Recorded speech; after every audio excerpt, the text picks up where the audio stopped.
Well, I think the NFL season is officially underway because there have been guys on the field. Yes, the Chiefs just completed their rookie minicamp and actually start an on-field instruction of OTAs. But it was a very eventful weekend, and we're going to jump in with the OEI on this edition of Defending the Kingdom.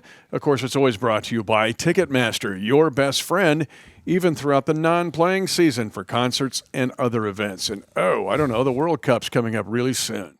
Holthus keeps it on an RPO at the 5, gets a lead block. He goes into the end zone near side. Touchdown, Kansas City. Hi, everyone. I'm Mitch Holthus, voice of the Kansas City Chiefs, along with senior team reporter Matt McMullen.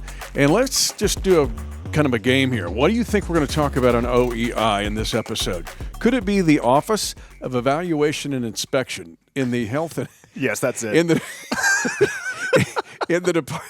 Department of Health? In the part of Health and Human Services, they really look at Medicaid fraud, right? So we could do 50 minutes on that. Or Pure would we do off-season. the slang term? I've got to be really careful with these acronyms. You go to Urban Dictionary. Oh, yeah. But that's not bad or nasty or get me going to HR. It's just for mild shock. Okay. Okay. Could be that we're going to discuss. Or it could be, of course, the international agency started in 1948 that represents 23 sovereign states, Spanish-speaking countries, Portuguese-speaking countries, or is it Catalani? Catalani. Oh, Catalan, yeah. Yeah, Catalan. Which they speak like in Barcelona. Yeah, it's Eastern Spain primarily. Mm-hmm. But the rest of these other sovereign states are either Spanish or Portuguese-speaking countries. That also is the OEI that we might be discussing. Or we may not talk about any of that. I mean, I think everyone's hoping we don't. I think everyone's like, what are we listening to? They've officially lost it. Me, he didn't. You clown had Philippines in the wrong hemisphere. We will not get into OEI like maybe most of the world looks at it, but we're going to get into rookie minicamp and what happened recently in OEI, meaning orientation, evaluation, and installation. And so all three of those things vital on what was just completed with rookie minicamp. But before we do any of that, in that version of OEI, what do we have around the world? Yeah, I've got 4 today for Rashee Rice, who we're, once again, I feel like I say it every single week, we're very excited to see what Rashee could do. Hey, can I say this? I'm interrupting you, but the guys were here today. Yeah. I got to see a lot of the guys fist pumping, hugging. And when you said Rashee Rice, it's like, to see those wide receivers walk down the hallway and just fist pumping and hugging, I'm like, okay. Yeah, it's about that time. It's getting there. It's funny because what Mitch is describing is today. Today is May 6th. It's the beginning of phase 2 of the offseason training program. And what that means is they can finally go on the field and do some stuff, like you alluded to earlier. Now, there's no actual team drills going on. They're not wearing pads. You can't even do offense versus defense right now. But for the first time all off season, they can come in here, they can go out on the field with the coaches and do individual work and position drills, like in shorts. So it's not quite football, but it's one step closer to football. And I'm with you. I'm seeing the parking lot full today and just thinking about how the journey really begins right now is a lot of fun. Now, anyway, around the world, should I jump into it? Let's go. Okay, so we got a listener let us know where... Are any of them from the 23 sovereign states of the OEI? Let's see. No, Unfortunately not. Yeah, let us know if you're in the OEI. It'd have been a mere coincidence. But remember last week we were trying to figure out where Junction City, Oregon was? Yeah. So someone helped us out. It is 10 miles north of Eugene. Go Ducks. Go Ducks. So now we know. I spent some time in Eugene when I lived in Oregon because I worked for the Salem-Keizer Volcanoes, and we go around the Northwest League, and there was a team in Eugene. It was the Cubs affiliate at the time. It was the Eugene Emeralds, and they played at the Oregon Ducks baseball stadium. Nice. It was pretty cool. So I went down to Eugene a few times. Right now, if you say Oregon Ducks, I'm mesmerized by Jeffrey Bassett, but that's okay. And maybe we can talk about Jeffrey a little bit later because Jeffrey looked pretty good this weekend. Bill is from McPherson, Kansas. McPherson. I mess this up every time. It's okay. McPherson. Because the kicker from the Bengals is McPherson. Yeah, that must be what it is. But they have shirts. My wife's from McPherson. I knew that, yeah. She's in the Ring of Honor there. She was an awesome athlete, by the way. Still is. But they have shirts that saying there's no fear in McPherson. Okay. So But the kicker, it's an honest mistake, and it's made all the time. It's all Scottish, right? But McPherson, okay. McPherson, because I've gotten like Nevada, Missouri down. Yep. And there's a few others, but McPherson. I will not screw that up again. Home of the Bullpups. The Bullpups. 14 state basketball titles. So this is a good one. Nikki wants to know if you're familiar with Hiawatha, Kansas. Yes, right at Highway 36, not far from the Nebraska border, just south of Falls City, Nebraska, home of the Red Hawks. Red Hawks, okay. Yep. That's a good one. And then lastly, this is more of just a general question. Dolly wants to know if you poured water on your head when we drafted Josh Simmons. Full disclosure, no, but that doesn't mean you can't pour water on your head every time. We were live on a live stream. Would have been difficult. Yeah. So there you go. We were live on a live stream. I'm not going to do it live on a live stream. Yeah. But Jalen Royals, I did go skipping down the hallway. Day 3 is a little bit more like unhinged. Like we were being very professional on a Thursday night, and we were talking about Josh Simmons and getting into it on the live stream. Like I talked about last week, Saturday is kind of a free for all. Like we our hair's all messed up. Like we haven't eaten. Death warmed over. Yeah, exactly. Yeah. Like I was watching some of my videos that I did, and I look so like full of life and energy on Thursday, and I look like a corpse on Saturday. But hey, we were still excited. Anyway, that's all I got for you today. Yeah, I know everything goes back to Shawshank, which I know is a 90s movie, right? But we look like Tim Robbins after like 50 days and downstairs or like in the corner. It's like they're shoving us dog food under the... Well, and it's a juxtaposition because like we're having fun. Like we're enjoying it, but our bodies are deteriorating. It's not good. And you had a wonderful night out by your wife, taking you in a mariachi band and the whole bit. You were just worn out and you were recharged by your beautiful, wonderful wife. I was, yeah. Yeah, but it is it's a long weekend. It is. Kind of so is rookie minicamp. And I heard you did a fabulous job with the rookie dinner on Friday night, which is the first part of the OEI here, because the weekend is really an orientation. And we have all these groups of people we're going to talk about. But generally, there are the draftees. We'll get into those guys. There's the 16 undrafted free agents. They're here. A couple of current guys on the roster. They can do it based on the rules and based on their playing time or lack thereof. And those guys are interesting. You forget about those guys. Yeah. And then there's the tryout guys. Was there like 67 of them or something? Well, so I wrote it all down. There were 87 total players at the camp. Right. So 16, 7, it was 60 tryout players. Wow. Exactly 60. So also 2 veteran tryout guys. Yeah. Jaron Hayek was back. Yeah. Remember him from last year? Oh, yeah. But yeah, 7 draft picks, 16 undrafted free agents who were already under contract, 60 tryout players, then 2 current players. Can you guess who they were? Do you know who they were? The two current players that were here?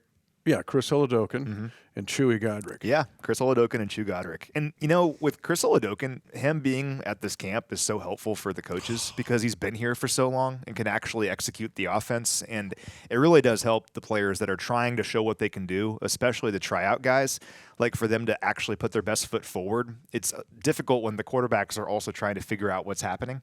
And I think it helped these guys because as of now, as of this recording, this could all change, but we signed 2 of the tryout guys. We signed Major Williams, a safety from Carson Newman University, D2, pretty cool. Carson Newman, Tennessee, baby. They're a D2 power. And then Jimmy Holiday from Louisiana Tech, 658 all-purpose yards last year. He's a receiver, kind of a multifaceted player who can do a little bit of everything. And both those guys looked good during rookie minicamp, but I'm getting ahead of myself. You were talking about the rookie dinner. The rookie dinner is cool because basically it's over at the stadium. In the last 2 years, Mitch has been out of town, and I've had a chance to host it, and it's an awesome opportunity because, yeah, the draft picks are there. Yeah, the UDFAs that are under contract are there. But for me, more than anything, it's for the tryout players because the reality is the vast majority of them, this is their only shot ever at the NFL, and they probably might know that this is their one weekend where they can be an NFL player. But there's no demarcation line that weekend between a first-round pick and a tryout player. You're all rookies. You're all part of the Chiefs for that weekend. And it's cool because Clark Hunt's there, Coach Reed is there, Brett Veach is there. Everyone is there, and you're celebrating making it to the NFL, whether it be for a 10-year career or 3 days. and it's pretty cool to be a part of that. All the former Chiefs legends are there, like Bobby Bell was there, and Willie Lanier was there. Bill Moss was there. Even more current players were there talking about what it means to be a Chief, just stuff like that. I get wrapped up in that kind of thing, and for the tryout players, you can tell it really meant a lot. Yeah, and it's always key for those guys to make sure there's a photographer. Steve Sanders was on his game. Get me out on a drill so I can prove it to my grandkids. I was in a Chiefs uniform for a tryout. That's one. And I loved it. There were 17 ambassadors here, 17 former players, which I think that's a great representation. And the fact that when you're sitting in the chair, whether you're a tryout guy or you're a drafted player, you get a sense of where you're at. And I always call it a conduit. You're running a relay race. There was someone in that chair before you. There will be someone there after you. But whatever category you're in, you're there on that night. And so, again, to give you kudos, I just heard you did a phenomenal job. Well, thank you. And you're so great to represent this franchise to those guys. And then you get like the local guys, right? The Moore kid, the linebacker from Lewisburg, who's played at K-State, or Jared Casey from Plainville, Plainville Cardinals, right? And had such a great career at KU. And you never know. These two guys were signed, which we call kind of the Echo Boydo guys.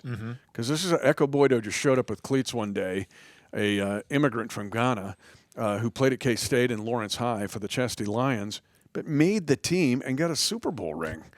And you never know from that pool of guys where you're supplementing practice squad. And so that doesn't necessarily mean end-all, be-all for those guys. And the fact you're in the building wearing that uniform doing drills somehow could mean to something later. That's part of what I spoke about at the rookie dinner, is I try to do a little mix of, hey, welcome to Chiefs Kingdom. This is what we're all about. Talk about the history a little bit, but also our recent history, all the success. And it's not just Patrick Mahomes and Travis Kelce and Chris Jones. It's guys like Carson Steele, Nico Remigio, Mike Caliendo, Malik Herring, Jack Cochran, Cam Jones, Chris Roland Wallace. Those are all players that went undrafted and earned their spot over the course of the summer, and it began with the Chiefs rookie minicamp.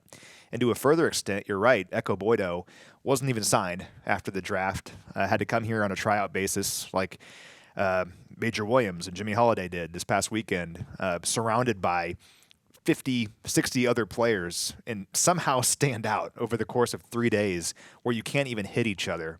And it's such a testament to these players. They put so much work in, and it's so difficult. And to have that payoff of either being able to stick around for at least a little bit longer, making it to training camp. Like, remember Vitaly Gurman, the offensive lineman, was a tryout player, earned a contract, made it to training camp, didn't make it into the season, but still, you made it to a full training camp with the Kansas City Chiefs. I mean, that says a lot. That's really hard. So I just have so much respect for these guys, and it really adds to the journey, I think, when you see all they go through this time of year. No question. So if you came to talk about the Office of, Evaluation and Inspection to look into Medicaid fraud, you came to the wrong place, although it'd be a fascinating topic. We're going to talk, though, about orientation and also evaluation and installation. But I want to jump into the draft picks. The weekend to me did nothing to deter my excitement about the 2025 class. Yeah. And I want to start with the defensive guys, because I think this defensive group has a real chance to make more of an immediate impact than maybe we think, or when we, when I look at them and what they did, you see where Omar Norman Lott, his first step quickness can be so impactful. And you saw why those 20% of the snaps he had, and you alluded to it with the snap, with the best win rate ratio, because that dude looks like he can really help, and maybe help from day one. And we have to preface this by it's really hard for those guys to stand out this time of year, because until training camp, they can't put pads on and they can't hit each other. Even when phase 3 starts in a couple weeks and all the veterans are here for what we kind of recognize as OTAs, and the rookies and the veterans are on the field together, offense versus defense, you get 7-on-7, even 11-on-11. They're still in shorts. They're not wearing pads. It's just about impossible to evaluate the defensive and offensive lines when they can't actually hit each other. But you can see the first step quickness. You can see their explosion off the line. And both Omar Norman Lott and Ashton Gelati were flashing throughout practice. Gelati was at the quarterback immediately on a handful of snaps and messing with the aerodynamics of the throw. That stood out to me. In Norman Lott, I think it's even harder to stand out as an interior rusher because you have nowhere to get around and you can't go through the guy. But yeah, the first step quickness really stood out. So I'm with you that we keep talking about how this draft class has the potential to be like a 2022 kind of draft class. They got to go out there and earn it. But this was the first step. And you always say this, you can't like win the Super Bowl this weekend, but you can lose it. Well, a draft class can't necessarily earn that reputation this weekend, but they could maybe lose it. Like if we were watching them and saying like, oh, that was kind of disappointing. I didn't get that at all with really any of these players, but the defenders are a great way to start. Yeah, what's apparent with Gelati, and sometimes with a college pass rusher, this is where I think Felix now going into his third year, Felix Uzama is learning. But Gelati, you can see already has a pass rush strategy because many college players can get by just on quickness or speed or maybe one move. But we talked about, because you're right, the one thing you can see in a minicamp setting, even without pads, is the footwork and hand placement. Yeah. And how quick that is or how quick the countermeasures are. You can tell Gelati's work with George Karlaftis. They look the same. Oh my gosh. They look like the same player. Is he Greek? Does he have Greek heritage? Did he play water polo? But you could see it. Like he's got a pass rush plan, and that plan includes countermeasures. And so if a lineman shows him a certain move, then he's got. Now, I'm not saying he's there yet, but you just made the point very well. It's an alpha point. This is just a start. But I like where Gelati's starting. I do too. I'm really excited about it. And it reminds me of watching rookie minicamp back in 2022 when George looked like Derek Thomas, going against a lot of players who were tryout guys, right? And you hope that your draft picks elevate and look the part against players that, frankly, at times might be a lesser competition. You want them to look and stand out. Well, I think Gelati did. Gelati just throughout the practice reminded me a lot of what George looked like several years ago. And it's the speed around the edge. You can tell he has power that he can't quite show off yet. But I'm just really fired up for the pads to come on in training camp because we'll learn even more about these players. But for Gelati to come in here as a rookie over the course of rookie minicamp and to have a plan already is impressive to me because a lot of times in college, particularly for players that are being drafted on day one or day two, you can get away with being just a better athlete or being stronger or bigger than the competition in college. Yep. We see that all the time where players are really good in college and they have all the measurables, but they don't work out in the NFL because they never had to deal with everyone being as good as they are. Well, Gelati, to me, to have a plan like he did throughout rookie minicamp, that just bodes well, I think, for his future when he's facing top-tier competition in the NFL because already he's thinking about how do I outsmart the guy across from me, not just using his talent to beat him like he could have at Louisville.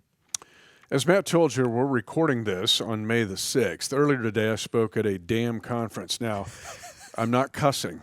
It was the Corps of Engineers and a bunch of civil engineers from all across the country, and what they do is make dams. Okay. So it's a dam conference. It's a thankless job. People have to do that. No one thinks about who makes the dam, you know? They don't until we have 1993 or 2011 or levees break or we have the worst disasters of our lives. Yeah. That's what I told this crew today. Like, we trust them with our lives, and nobody thinks about it until they have to think about it. But the reason I brought that up was a guy came up who was educated at Cal. Lives in California, but he's an engineer that was educated at Cal. And he goes, Tony Gonzalez. And he wanted to talk about Tony Gonzalez. Not a Chiefs fan, 49ers fan, but he wanted to talk about Tony Gonzalez. I'm like, hey, Mitchell Schwartz, right tackle on the Super Bowl 54 team. But I said, we have a young man named Williams that I really, really like, who ended his career at Cal.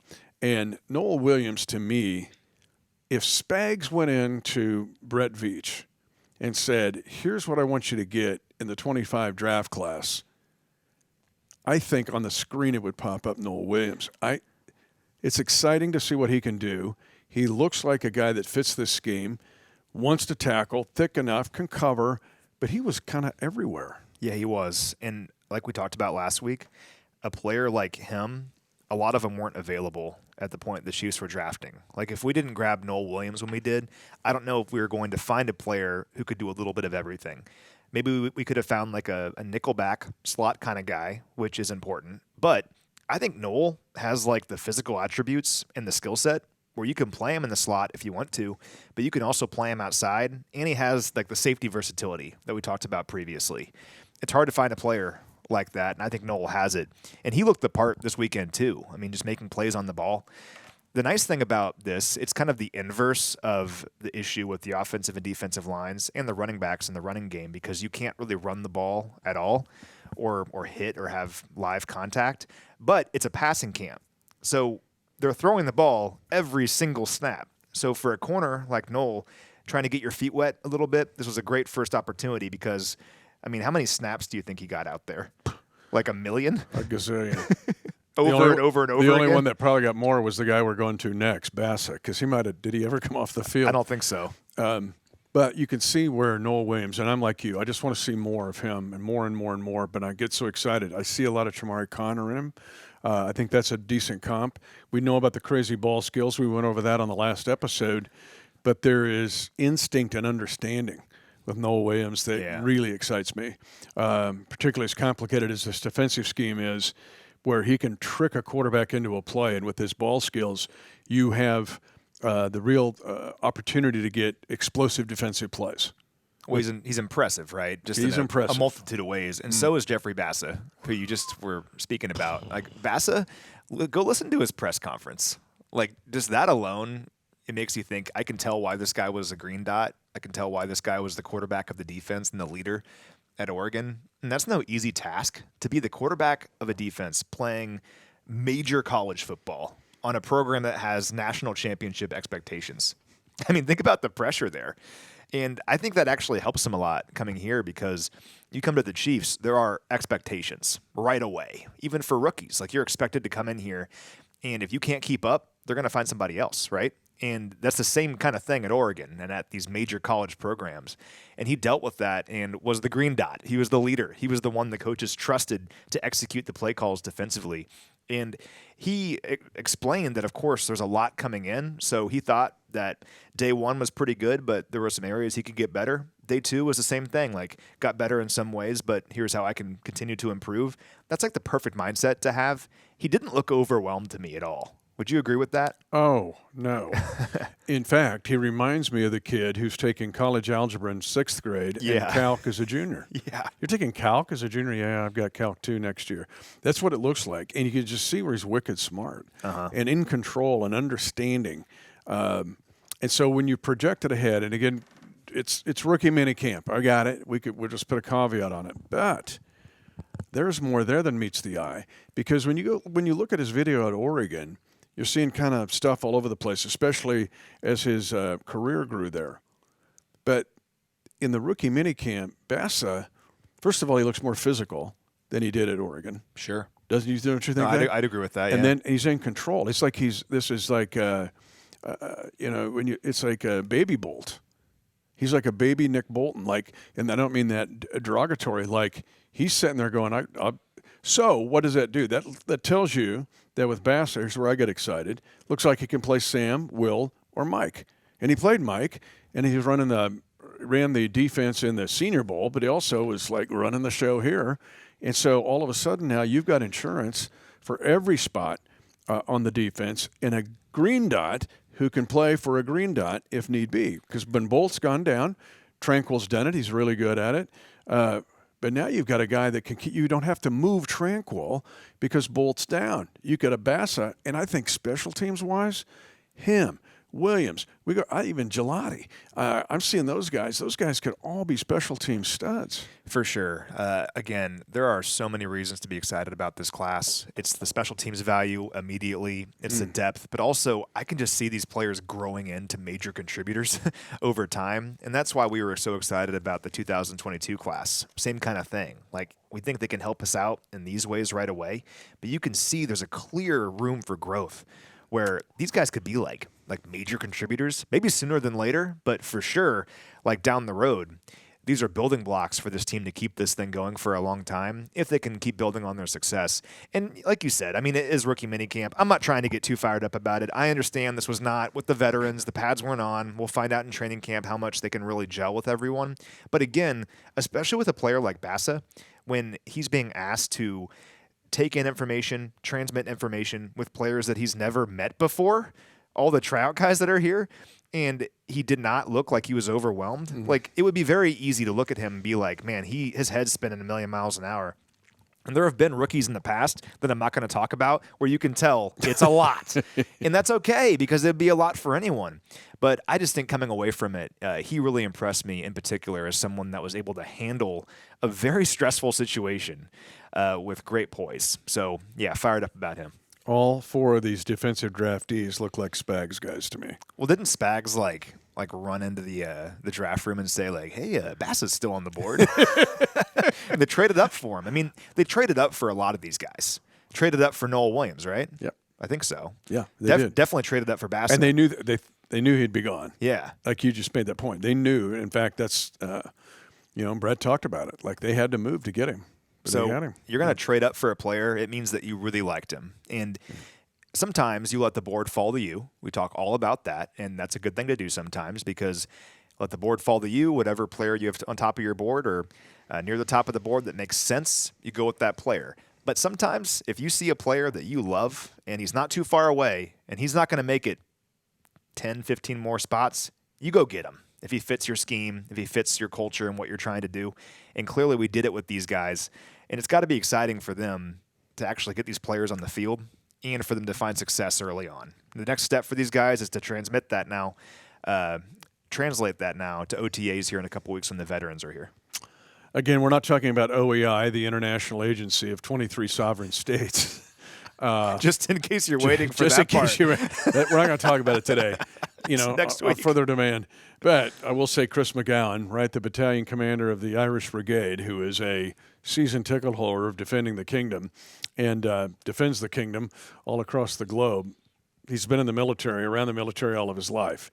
And the military is nothing but acronyms. Yeah. Everything, FISTIC, we know. It feels like they go out of their way to create acronyms. Yeah, they do. Like he could have does just that said have to be the an whole thing. acronym? He could have just said it. But that's all right.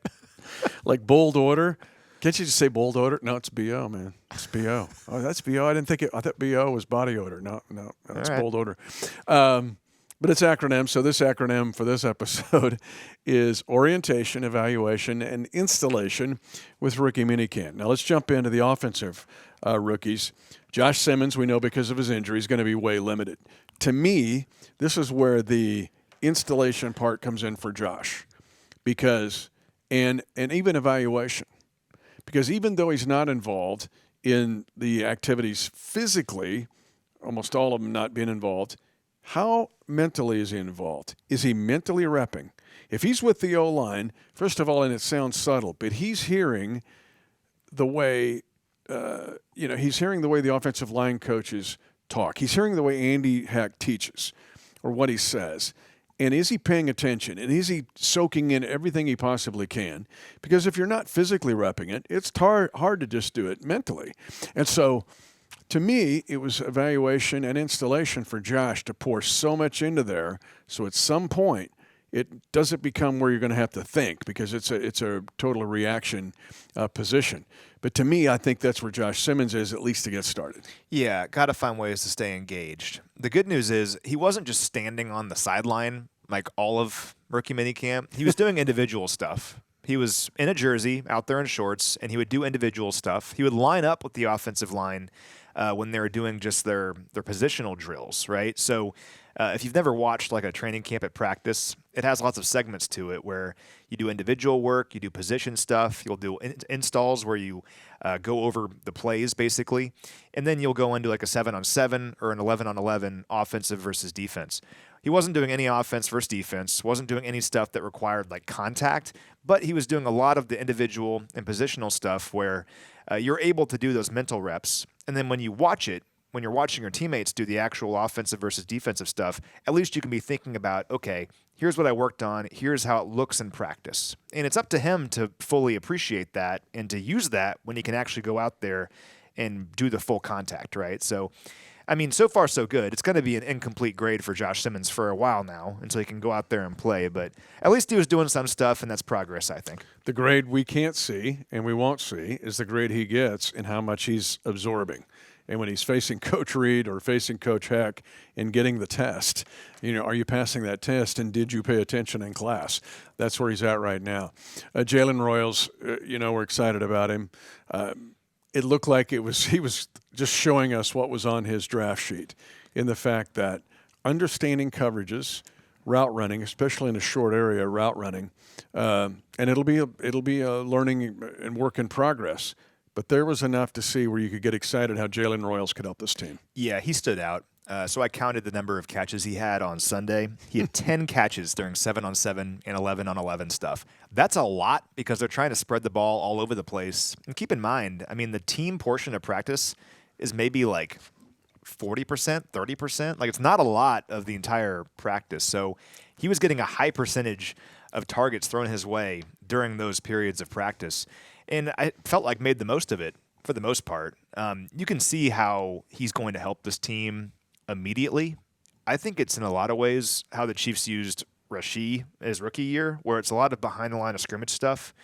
It's a lot of like tunnel screens and like wide receiver screens and stuff like that, underneath throws, because that's where he makes his money. I mean, he has this like stocky build where he's fast, but he's not necessarily going to be like go route guy. I don't think he's going to outmaneuver a defender. He's going to use his route running. He's going to use his ability to get around the guy once he makes the catch, make a few guys miss. That's kind of his strong suit. And I think Coach Reid's going to put him in a position where he can kind of take advantage of what makes him such a great player. And I think we saw it a little bit during rookie camp. Again, no like full contact here, but the flashes were there for sure. And I'm glad he got a high volume and he was catching the football. That's the most important thing. He even talked about how that first day, it's pretty nerve-wracking. Like, you're out there as a professional, but then kind of the second and third day, you kind of know the whole routine. Just go out there and do what you've done your whole life, right? And I think he showed real improvement throughout the weekend. That and the fact that you could see conditioning-wise. Now, it wasn't St. Joseph hot, but the weather was gorgeous. It was amazing. And the fact, though, that these wide receivers they're running 20 to 30 to 40 yards all the time in the drills. And straight back. And then go right back and do it again. Yeah. And you're thinking, because didn't Rashee like blow chunks? Yeah, he did. So I was thinking, it was day one at rookie minicamp last year. It's like, hey, man, Rashee's blowing chunks out there on the field. Well, so, hey, he's come a long way since hurling. But you know why that's important, though? Because in so many ways, the way that Coach Reid uses rookie minicamp is essentially a trial run of OTAs. Because if the rookies came in for OTAs in 3 weeks without any of this, or even if like rookie minicamp was kind of like a blow-off kind of thing, it would be overwhelming. It'd be way too much because you're surrounded by like 10-year veterans, professionals that know exactly what they're doing, moving at the pace of practice. It would be too much. Rookie minicamp is great because it's essentially the first couple days of OTAs. You're like practicing before things get real. So I think Rashee would be the first one to say, like, he'd much rather be puking at rookie minicamp than like it be day one or day two of OTAs, right? And we saw him make real strides between rookie minicamp and OTAs back when he was a rookie. It was like night and day. So message delivered. Exactly. So I think for these guys, it helps kind of shake off that anxiety, that nervousness of like, I'm playing for the Kansas City Chiefs right now, and that's Andy Reid over there. You know, for them, they can get through that part, get through the jitters. And when they come back for OTAs, it's football. You're good at this. You were brought here for a reason. And that's why I think Coach Reid utilizes rookie minicamp in the perfect way. And when you came in and you parked that vehicle for OTAs, now you know what to expect. Exactly. So, and I didn't see Jalen. He didn't blow chunks, did he? No, he looked great. Yeah. Yeah. So he's off to a great start. Better the last day than maybe it was the first day. So that's also a good sign. All right. Brashard Smith, same thing. Kind of like looking at his sheet. But the instinct that he has as a running back and his ability to be involved at a first level or second level area to catch the football, I think showed up. Now, protections, for any guy coming into the NFL at running back, and particularly with Brashard being only a one-year running back at SMU, that's going to be, man, you got to get this down fast track because the protections are way more complicated than college. Nothing against college coaching, but it's just different. And in the NFL, how sophisticated it's getting with pass rush and coverage. And in the NFL, Spags, we'll talk about how sophisticated his approach is. As a running back, you better understand protections. I keep going back to Samaje Perine ear-holing Derwin James in an A-gap blitz, or Patrick Mahomes might have been destroyed. And so that's going to be something he's not going to catch on right away. But you can see the ability for him to be an impact player out of the backfield catching the ball. That's one of the areas that Carson Steele made this team last year. Remember his pass pro battles with Drew Tranquil in training camp? It was like epic. It was like a must-see TV, like him and Drew Tranquil going head-to-head in pass pro. Carson really improved in pass pro over the course of his offseason training program with us last year, and that will be the deal for Smith as well. But at least he was able to show off in a passing camp that he's a former receiver and that he can catch the football. He was getting a bunch of targets out of the backfield, kind of different levels of the field as well. So his hands are great, and that shouldn't be a surprise. I think he's going to be a weapon on this team. Again, he's got to earn it, and they're just in shorts right now, but I was excited by what I saw from him, just how he can be like a safety valve, like Jerick McKinnon was for us for so long. And Coach Reed even pointed out that, because he was asked, does Brashard Smith remind you of Jerick McKinnon? And he's like, kind of. But, Jerick's kind of more of this kind of runner. Brashard is this way. It's for us to be like, this guy kind of reminds me of him, right? So therefore he is. They're different players. But the way Jerick was able to change the game as an outlet receiver out of the backfield, particularly in the red zone, is an area that I think Brashard Smith can help us right away. And we'll see if he can earn that, but I was impressed with what I saw over the course of last weekend. And we mentioned it in the last episode. His 4.37 speed makes him immediate candidate to be a returner, especially with the new kickoff rules where the touchbacks go to the 35. There will be more returns this year. All right, we'll close this way because the other category, and there's 16 of them, but I'll let you pick one, and I'll pick one. Okay. And you get first shot, is the UDFA. There's always someone, and you mentioned all the other UDFAs when you talked to the banquet on Friday night. You mentioned all those guys that some have become stars, Ring of Honor players here with the Kansas City Chiefs, undrafted players. You'll get one, and I'll get one. Who was your UDFA that you're going, he might have a chance to make this team? Before I do that, can I give you one quick fun fact about the tryout guys? Sure. Are you familiar with Damian Alford? I'm not. So he was a receiver out there for us this weekend as a tryout player. He's like 6'6", 215 pounds, runs like a 4.4. He originally went to Syracuse, then went to Utah last year. During rookie minicamp, in the middle of rookie minicamp, he was the number 1 overall pick in the CFL draft.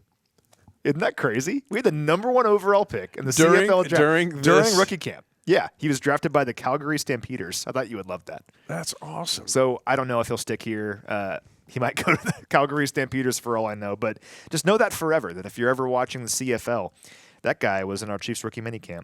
All right, to answer your question, my guy is Jake Brenningstool, tight end out of Clemson. You've probably heard a lot about him if you're following the Chiefs undrafted free agent class and what happened here this weekend, because I've been posting about him a lot. He just really stood out and looked the part. He made a handful of leaping, spinning catches deep downfield, despite sticky coverage and defenders all around him in traffic. He made a couple of plays on Sunday when I was watching where I wrote down, wow, that's the best play of the day. And then he had another play where I'm like, actually, that's the best play of the day. He was just really, really impressive. And I think he fits really well in Coach Reed's offense because he's this classic kind of move tight end sort of player where more than 60% of his career snaps at Clemson were run out of the slot. So he's not like a traditional big lumbering Blake Bell kind of type. He's more of a Travis Kelce, Noah Gray sort of player. He's like 240 pounds, 6'5". That's a great comp. Yeah, Dalton Kincaid is a great comp.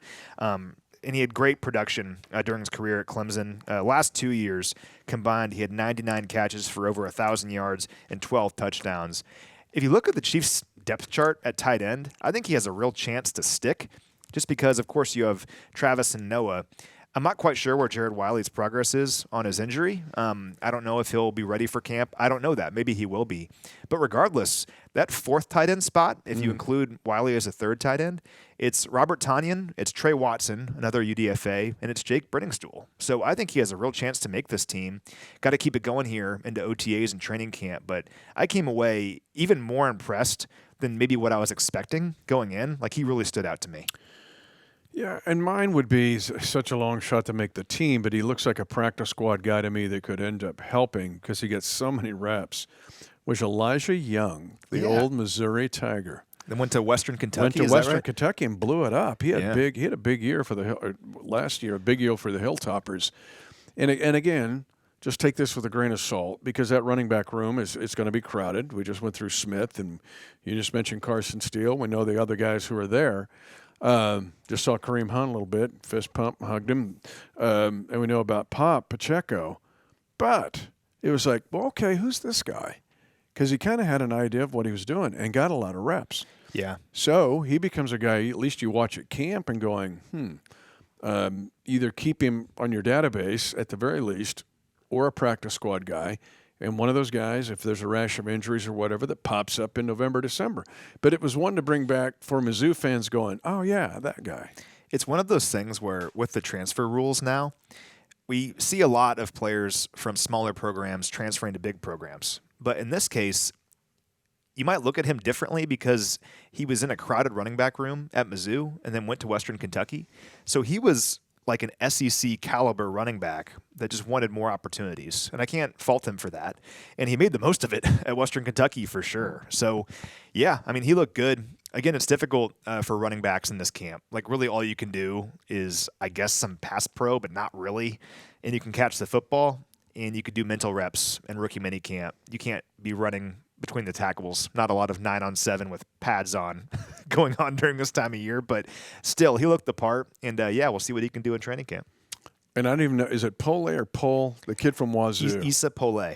Pole. So Issa Pole is another one you're going, Because there's always an undrafted free agent lineman that pops up somewhere, practice squad or otherwise, and highly regarded at Wazoo. We'll see. And Elijah Badger is an interesting one, too. He is, too. Wide receiver. Yep, he'll flash. He did. I mean, Badger led ASU, Arizona State, in receiving 2 years in a row, then transferred to Florida for last year, led Florida in receiving. So really productive player at some big programs during his college career. And also, if you look at the receiver depth chart for the Chiefs, I know we talk a lot about how we're so loaded there now, and I really do believe we are, but there might be a real battle for that 5th or 6th receiver spot when you really break it all down. So I think Elijah Badger, if he can prove it over the course of the offseason training program, actually has a chance. We'll see what he can do on special teams, too. Yeah, former college teammate of Norman Lott when they were both at Arizona State and then transferred to other schools, Tennessee and Florida, respectively. But rookie mini camp's over. Yep, you can overdo it when you analyze it, but I think we can all come to the agreement that it's OEI. It's orientation, it's evaluation, it's installation.